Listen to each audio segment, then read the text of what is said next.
जय श्री राम भक्तों, जय श्री बालाजी महाराज, जय माता की। कैसे हो आप सब? आशा करते हैं कि सभी जो हैं सुरक्षित ही होंगे और बालाजी महाराज बॉम्बे की कृपा भी बनी हुई है, यही आप सभी के लिए कामना करते हैं।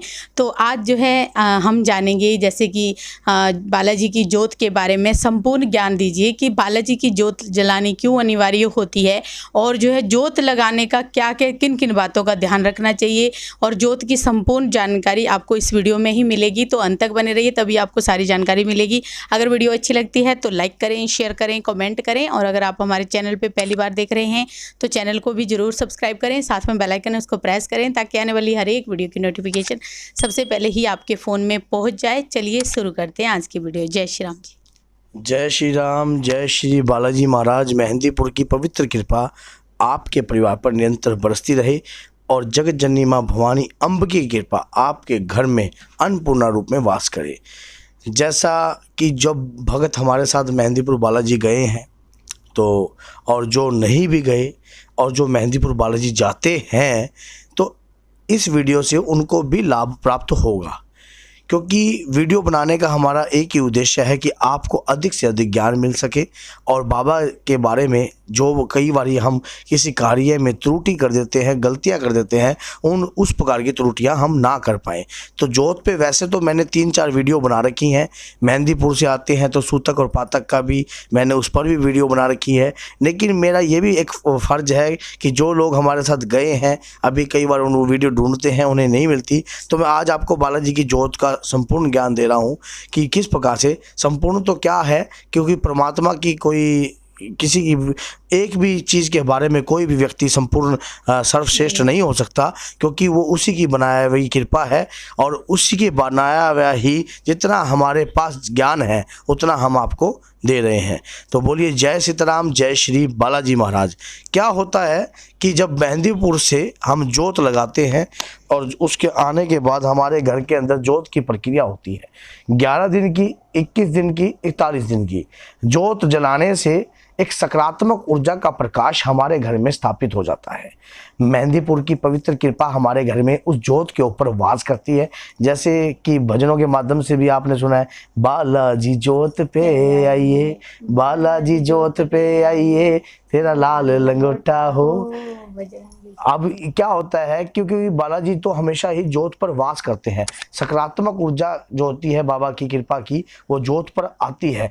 अब जोत जो हम अखंड जोत, अखंड का मतलब होता है कि अखंड का मतलब बिल्कुल आपको दृढ़ होकर, विश्वास होकर उनकी उसके नियम मतलब कट्टर तरीके से आपने कार्य करना होता है। जैसा कि जोत को कभी भी आपने अकेला नहीं छोड़ना होता। जोत प्रज्वलित करने के दौरान, वैसे तो मैंने बताया है कि जब मेहंदीपुर से हम घर में एंट्रेंस करते हैं उससे पहले ही जोत का कार्यक्रम करके चलना चाहिए।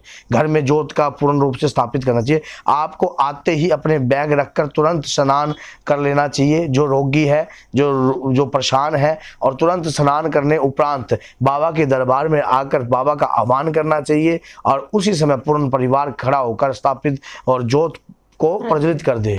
चाहे ये जरूरी नहीं है कि सभी का नहाना अनिवार्य है, वही व्यक्ति नहा ले जो रोगी है या उसके साथ कोई एक ऐसा व्यक्ति है जो जोत का भार को अच्छे तरीके से संभाल सके।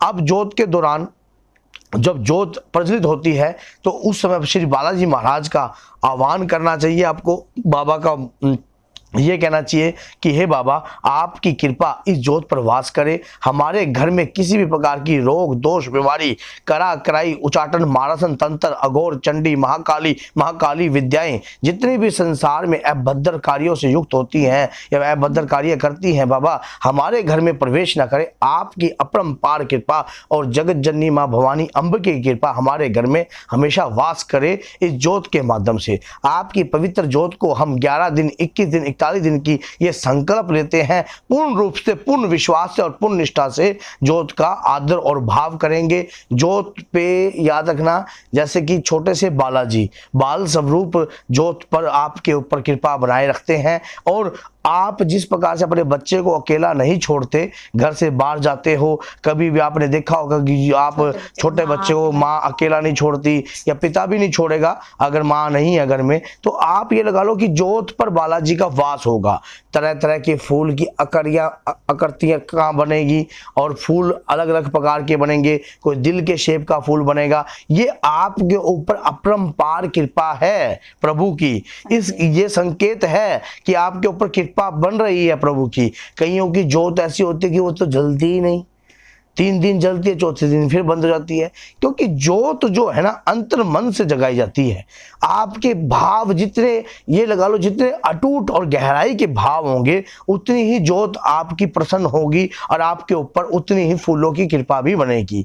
तरह तरह के प्रकार के जो फूल उत्पन्न होते हैं वो आपके ऊपर कृपा है। उन फूलों को आपने क्या करना चाहिए, एक स्टील की कटोरी लेना चाहिए और एक चिमटी से हल्का हल्का आपको तोड़कर उसको अलग से रख लेना चाहिए, क्योंकि ये 11 दिन की अखंड ज्योत की कृपा है। और जब आप इस फूल से एक विशेष तौर पर एक तिलक भी तैयार कर सकते हो, उस तिलक तैयार करने के दौरान आपको मस्तक पर धारण करना चाहिए। जोत के दौरान सिंदूर के साथ भी लगा सकते हो आप, आंखों में काजल की प्रक्रिया में भी लगा सकते हो आप।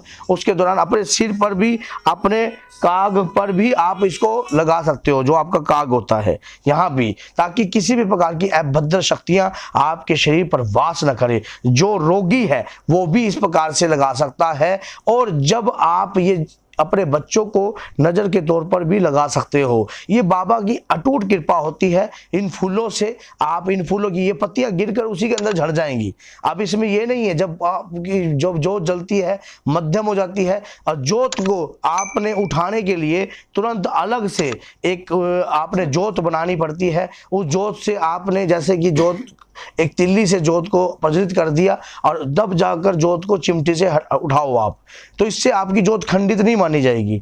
और उसके दौरान आपको भोग देना चाहिए रोज डेली। जैसा कि आप अपने बच्चे को, जब आप सोचो कि घर में छोटा बच्चा होता है तो आप किस प्रकार से खीर बनाते हो, कभी दाल का पानी बनाते हो या दाल पिलाते हो, या कभी जो भी घर में आप बना रहे हो, सुबह शाम के भोजन का भी भोग दे सकते हो आप। और उसी दौरान से आप मीठा, एक समय का मीठे का, एक समय के घर के अन्न का भी भोग दे सकते हो। जैसे कि आपने दाल रोटी बना ली या कोई भी जो खा रहे हो वही खिलाओ भाव से, कि प्रभु भी आप, क्योंकि बाबा को कोई धन धान्य नहीं जीत सकता, आपके अंतर का भाव ही प्रभु को प्रसन्न कर सकता है और उससे आपके ऊपर अपरंपार कृपा होगी प्रभु की। और जब जोत के दौरान आप इस प्रकार का अग्यारी पर भी भोग दे सकते हो।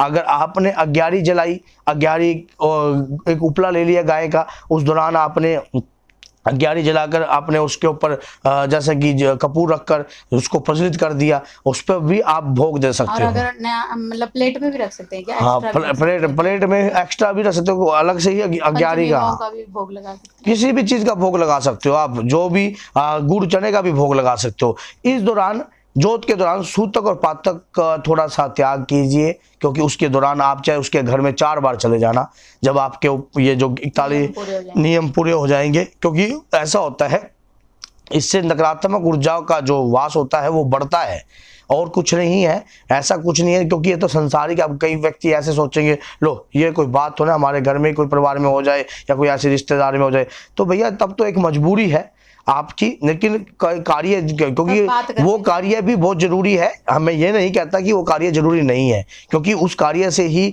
सारा समाज देखता है। लेकिन कोई ऐसा कार्य आप बाद में भी जाकर कह सकते हो कि इस प्रकार से हमने अखंड ज्योत की प्रतिज्ञा ले रखी थी, और उसके बाद चाहे 4 बार जाकर उसे क्षमा याचना कर लीजिए, कोई दिक्कत नहीं है।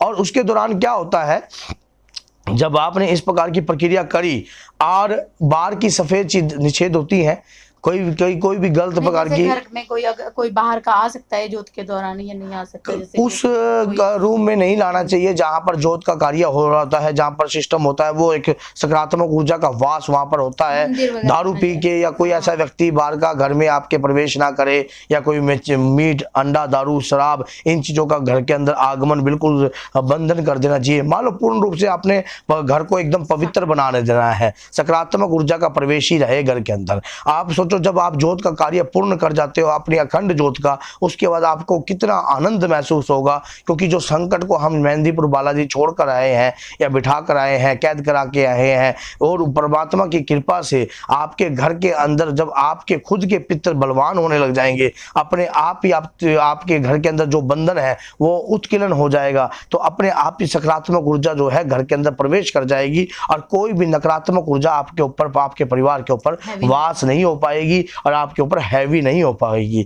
जोत के दौरान नियम बहुत होता है, उसी दौरान वहां पर सोना भी होता है, जैसे जमीन पर ही सोना होता है कि जमीन पर कई लोग नहीं सो सकते, चटाई पे सोचते हैं, गद्दा भी बिछा सकते हैं, गद्दे पे भी सो सकते हो। अब जोत के दौरान अगर कोई व्यक्ति घर में बीमार है तो उसके दौरान भी उसके लिए भी कोई भोजन बना सकते हो, जैसे कि खिचड़ी, चावल, खिचड़ी उसका रूप बदल गया, खिचड़ी खिला सकते हो, दलिया का भोग खिला सकते हो, चटपटा भोजन का थोड़ा सा वो परहेजों में मैंने बता रखा है। और ये तो जोत के दौरान मैं आपको बता रहा हूँ, जोत के दौरान ये कार्य आपको करना चाहिए। अगर कोई कार्य ऐसा भी होता है, कई बार हम क्या सोचते हैं कि जैसा कि हम कोई ऐसी मजबूरी आ जाती है तो वो एक अलग तरीके का कार्य है, जैसे कि कोई वो हमारे से बात कर सकता है, विवाह में जाना है, कोई ऐसे कार्य करना है, वो बात कर कर कार्य कर सकते हो आप अपना। ये मैंने आपको जोत का नियम बताया है संपूर्ण रूप से, और बाबा की कृपा प्राप्त कीजिए। और कहीं पर अगर शरीर में दुख है, दर्द है, तो उस अमृत का पान भी कीजिए। तो बोलिए जय सीताराम, जय श्री बालाजी महाराज। मेहंदीपुर की पवित्र कृपा आपके पर निरंतर बरसती रहे। जगत जननी माँ भवानी अम्ब की कृपा आपके घर में अन्नपूर्णा रूप में वास करे। बोलिए जय माता की।